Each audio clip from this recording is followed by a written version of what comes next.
Do you often find yourself drained and exhausted after, or maybe even during the Christmas and Advent season? Maybe you're longing for a meaningful connection to your kids and your family. And instead, you end up overwhelmed and cranky and disconnected. Well, today we're going to be exploring 2 ways to approach the Christmas and Advent season to make it more meaningful and to nurture connection with the people that you love. But first, in case we haven't met yet, I'm Michelle Swan Young. I am a parent wellness guide, and I help parents thrive through discovering more rest and less stress in life with kids. I'm so glad that you're here to join me. So, 2 ways to bring in more meaning this Christmas is through intention and through mindful awareness. These are 2 different ways of looking at your season and what's going on with your schedule and your family. The first one is intention. This can take just a few minutes, and it doesn't have to be done at the beginning of the Christmas Advent season. You can do it at any time, but you would just take a bird's eye view of where you are right now and where your family is right now and what kind of needs that you might have, what kind of needs your family might have. And really take stock of where you are and then also where you feel like you're being drawn to go. Here are a few questions or prompts that might be helpful for journaling or just sketching down a few notes to help get your mind started. First, think about where your family is right now or where you have been, what kind of season you have been in. So a question might be, what are some of the themes from the season that we are in right now, where we're coming out of? For example, if you and your family maybe were involved in a bunch of extracurricular activities in the fall, maybe there were sports things that were happening and you've just finished a big tournament or something like that. Maybe there was a fall play and there was a lot of theater activities and things have wrapped up a bit before Christmas. Maybe you'd realize you're in a really busy season and that's where you're coming out of. And then you want to assess, what do you need more of in this coming season? You might ask yourself, what do I want for myself and for my family?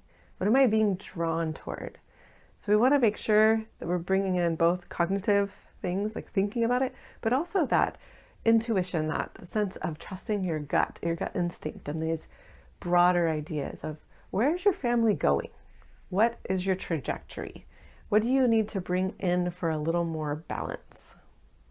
If your kids are old enough to be part of this conversation, it would be really wonderful to get their idea on this too. Maybe just one night at dinner, you ask, what do you notice about what's been going on for our family? And then what do you feel like this Christmas season could be about for us? Maybe what do you want more of in this season? And then what do you want less of? Both of those can be really important in helping set an intention. So if you were the family who is really busy in the fall, then maybe an antidote or a balance would be to shift into a little more rest, maybe a little more staying at home, maybe a little more family connection time. But if you maybe are in a different season of life, let's say, like I remember when I had preschoolers and babies, and the summer might have been full of activity, and maybe the fall there was still plenty of things to do outside, and we shifted as the winter came to being more inside and it's darker, and I live in the Pacific Northwest, so rainier and colder. And maybe the antidote for us was actually to bring in a little more lively activities, some things that we could do to connect outside of our home. So set the intention for what you want the season to look like. And it's okay if maybe you've already gotten to the 20th of December and you're just thinking about the next week. What do you want your next week to look like even? There's no right or wrong answers here. It's simply discovering what is true and valuable and meaningful to you. In this, it's really important that we start to connect back deeply to ourselves and to our families' selves and what's really true, instead of getting so wrapped up into what the cultural expectations are for December and what our culture might tell us we should be doing. This is your permission to let go of all of those things and really focus on what is helpful for you, what is helpful for your family. Once you have an idea of the overall intention that you'd like to have, then the next part is to look and see, like, what have you already scheduled, or if perhaps you have a blank slate and what do you want to schedule that can serve that intention well.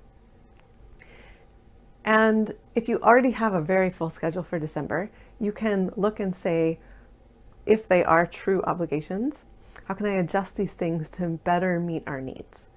So, for example, if there's a community event that you absolutely love and it is your family's tradition to always go to this event, and also you know that you and your family really need to slow down this season, maybe you can consider going to the event for a shorter time, or potentially skipping it.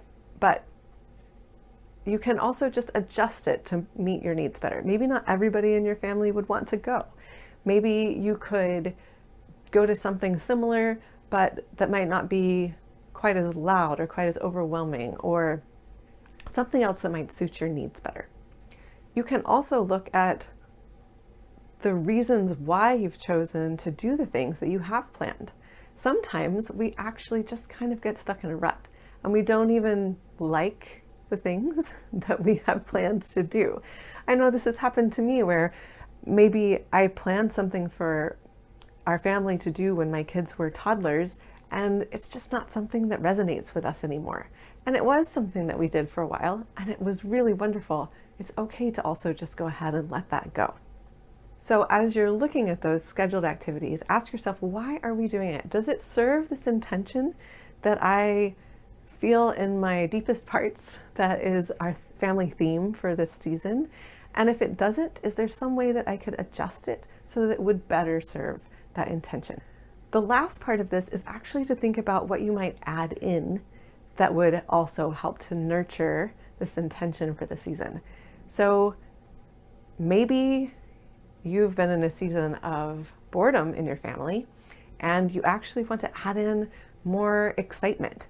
Maybe there's an activity you want to do, or perhaps you need some rest and relaxation and you decide that you'll add in a few days away from home, but in a nice quiet place where you and your family can really connect and be undistracted and take some time to rest together. All right, the second way that you can approach this is actually more on a detail-oriented way. So we took the big picture way when we talked about setting an intention. You can look at the details as well and bring in mindful awareness into what you're actually doing. So you can do both of these if you like. Oftentimes as parents, we're really busy in this season, and so something really simple and maybe just even one aspect of any of this that I'm saying might land for you, and just doing that one tiny thing is enough. You are welcome and you have full permission to just do the one small thing. So this idea, bringing in mindful awareness, is looking down into the actual details of what you're doing. So if you have an activity planned, you can bring in awareness before, during, and after the activity. And you can involve your children in doing this as well. So you can anticipate it.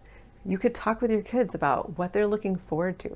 Let's say you're going to make some gifts to give this season, and you can talk with your kids about what are they looking forward to? What's some part of it that they might enjoy doing? And also, what part of it may they not enjoy? What parts of that might they be worried about? Let me give an example. So last year, my family made tea blends to give to grandparents. And so if I were talking with my kids about anticipating making these, they might say, something I'm really looking forward to might be like smelling the different teas and seeing how they go together. And they might not be looking forward to if it doesn't turn out well. And maybe they're worried that they're not going to be able to figure it out. And maybe they're worried that their tea blend that they give that no one will like. So this can be a moment of connection because you get to understand your kids more and you get to really listen and see what they're thinking and what's going on in their hearts and minds and what lights them up too. You can bring mindful awareness into when you're actually doing the activity as well. This simply looks like letting go of the distractions.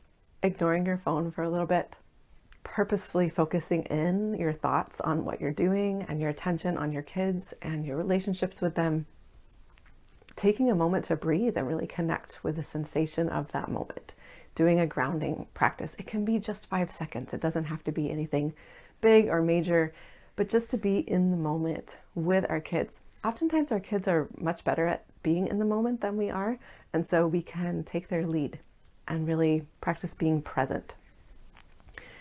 This doesn't need to be something where you feel pressure to be 100% mentally present the entire time, but just those 5 seconds or so of really grounding into what you're doing can significantly increase how meaningful you feel like the activity was.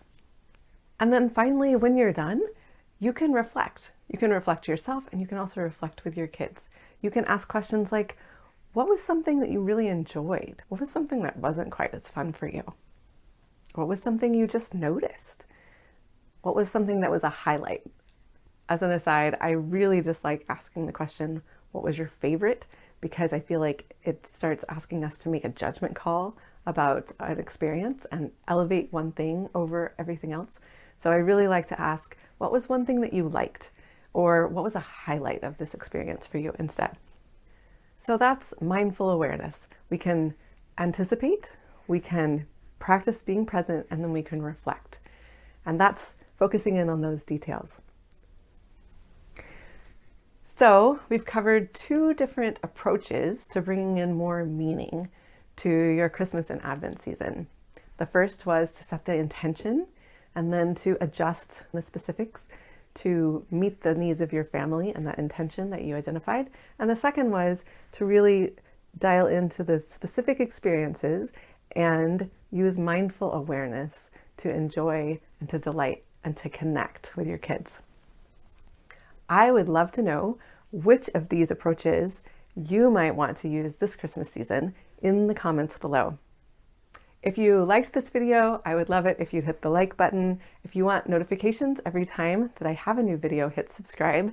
But really and truly, I would love to hear from you about how this landed and how this might impact how you go about the rest of your Christmas season. But whatever you do, I hope that you have a wonderful, meaningful Christmas and take good care.